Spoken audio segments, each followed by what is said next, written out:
Shahbandar joins me now in the studio. Oubai, thanks for joining us. So this is a really big deal for Russia. Why?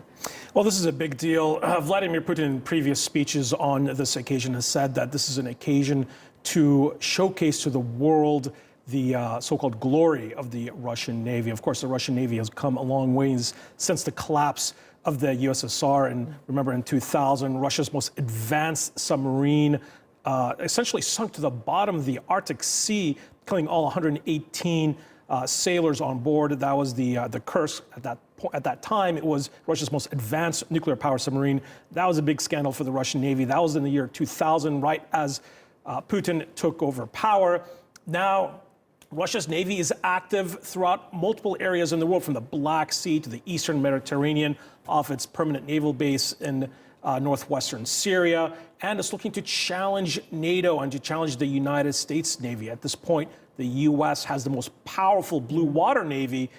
Under Vladimir Putin, Russia has attempted to expand its naval technological power, building new nuclear power submarines, pushing them into the Atlantic, into the Baltic Sea, into the Black Sea, attempting to challenge U.S. and NATO naval supremacy. And so this looks like to be an occasion where Vladimir Putin wants to show the world that the Russian Navy is back. Some have called it perhaps a new Cold War. We're not there just quite yet, but it's very clear that the Kremlin's intent here is to show that the Russian Navy is back, although it's certainly not without some controversy and recent naval accidents and tragedies that have taken place. Right. Talk a little bit more about the timing of all this. It's really critical for the Russian government. Absolutely. The timing here is very important. It's coming at a time of increased tensions in the Black Sea and the Sea of Azov between Russia and Ukraine, where the Russian Navy has blocked the Sea of Azov, an important shipping lane for the Ukrainians at a time when the Russian Navy is also essentially in a battle of wills with the U.S.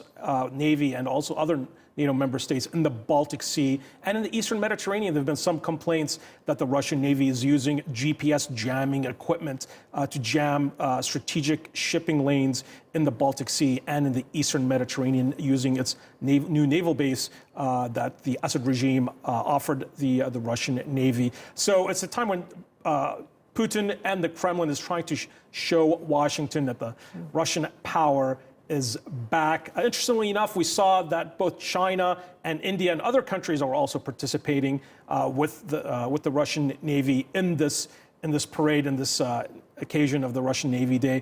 It's coming at a time of increased Russian and Chinese cooperation, and that military cooperation is essentially geared towards challenging the United States. All right, Oubai Shahbandar, thanks for joining us.